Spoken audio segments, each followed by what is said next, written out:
दिल्ली की भीड़-भाड़ वाली सड़कों पर हर दिन लाखों लोग आते जाते हैं।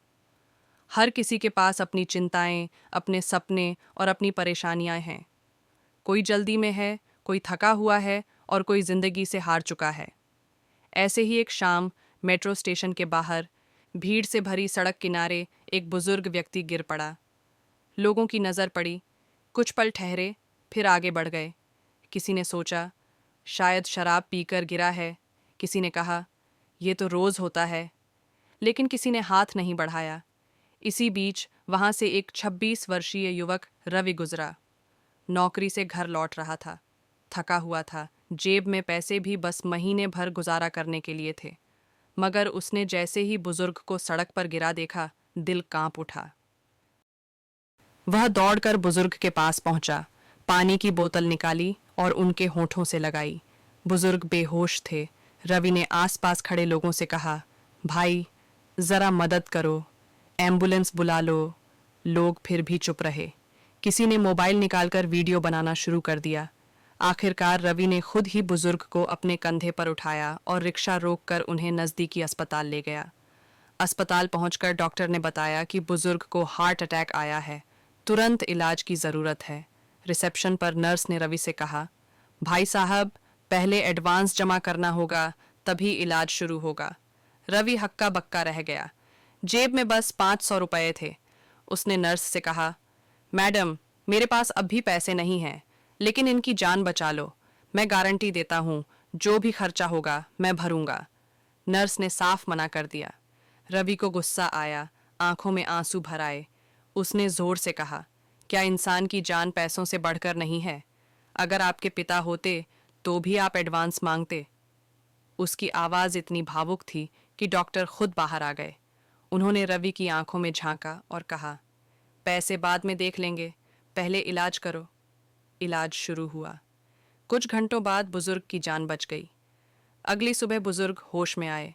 उनका नाम रघुनाथ प्रसाद था। वे अकेले रहते थे। उनका कोई बेटा बेटी नहीं था। उम्र ढल चुकी थी, कारोबार भी चौपट हो गया था। रघुनाथ जी ने आंसुओं से भरी आंखों से रवि का हाथ पकड़ा और बोले, बेटा, तू तो भगवान का भेजा फरिश्ता है। अगर तू ना होता तो आज मैं मर गया होता। रवि मुस्कुराया, नहीं बाबा, मैंने कुछ नहीं किया। ये तो इंसानियत है। आज मैं आपकी जगह होता तो आप भी यही करते। लेकिन रवि की मासूमियत ने बुजुर्ग का दिल छू लिया। अस्पताल के कमरे में रोज़ लोग आते जाते। कोई मिलने आता, कोई बस झांक कर चला जाता। लेकिन इलाज का खर्चा बढ़ता जा रहा था। रवि ने अपनी थोड़ी सी बचत और जेब में रखे पैसे सब खर्च कर दिए। यहाँ तक कि अपने मोबाइल बेचने तक की नौबत आ गई। उसके दोस्त हंसते थे, पागल हो गया है क्या? ये बूढ़ा तेरे क्या लगता है? क्यों अपनी जान मार रहा है? लेकिन रवि हर बार यही कहता, अगर हम किसी अजनबी की मदद नहीं करेंगे तो फिर इंसानियत बची कहाँ रहेगी। कुछ दिन बाद रघुनाथ जी को अस्पताल से छुट्टी मिल गई। अब वे चल फिर सकते थे, लेकिन उनके पास घर जाने के लिए भी कोई नहीं था। रवि ने उन्हें अपने छोटे से किराए के कमरे में ले आया। रघुनाथ जी हैरान रह गए। उन्होंने कहा, बेटा, तू तो खुद मुश्किल भरी जिंदगी जी रहा, फिर भी तू मुझे यहाँ ले आया? रवि ने हंसकर कहा, बाबा, रोटी दो लोगों में बांटी जाए तो स्वाद दोगुना हो जाता है। रघुनाथ जी की आंखों में आंसू छलक पड़े। धीरे धीरे दोनों की जिंदगी बदलने लगी। रवि सुबह नौकरी पर जाता, शाम को लौटकर बाबा के साथ बैठता। दोनों बातें करते, कहानियाँ सुनाते। बाबा के लिए यह समय उनके जीवन का सबसे सुखद समय था। वे सोचते, खून का रिश्ता न सही, लेकिन यह लड़का मेरे अपने बेटे से भी बढ़कर है। रवि को भी पिता का साया महसूस होने लगा। बचपन में ही पिता का देहांत हो गया था, माँ ने ही पाला था। अब उसे बाबा में पिता की छवि नजर आती थी, लेकिन जिंदगी हमेशा सीधी नहीं होती। एक दिन रवि की नौकरी छूट गई। कंपनी में छंटनी हुई और उसका नाम भी सूची में था। कमरे का किराया, बाबा की दवाइयाँ और रोज़ का खर्च सब भारी पड़ने लगा। रवि रातों को जाग कर सोचता, अब क्या करूं? बाबा की दवाइयाँ कैसे लाऊं? कभी कभी हिम्मत टूट जाती, लेकिन बाबा उसका हौसला बढ़ाते, बेटा, भगवान पर भरोसा रख। जब तू किसी की मदद करता है तो भगवान तेरी मदद ज़रूर करता है। एक दिन अचानक रघुनाथ जी की तबीयत फिर से बिगड़ गई। उन्हें अस्पताल ले जाया गया। इस बार हालत और गंभीर थी। डॉक्टर ने कहा, इनके इलाज में लाखों रुपए लगेंगे, वरना मुश्किल है। रवि टूट गया, जेब खाली, नौकरी नहीं, रिश्तेदार नहीं। उसने हाथ जोड़कर डॉक्टर से कहा, प्लीज इनकी जान बचा लीजिए। इसी बीच अस्पताल के मालिक वहां आए। उन्होंने रवि को पहचान लिया। असल में कुछ दिन पहले रवि ने उनके बेटे की सड़क पर मदद की थी और उसे हॉस्पिटल पहुंचाया था।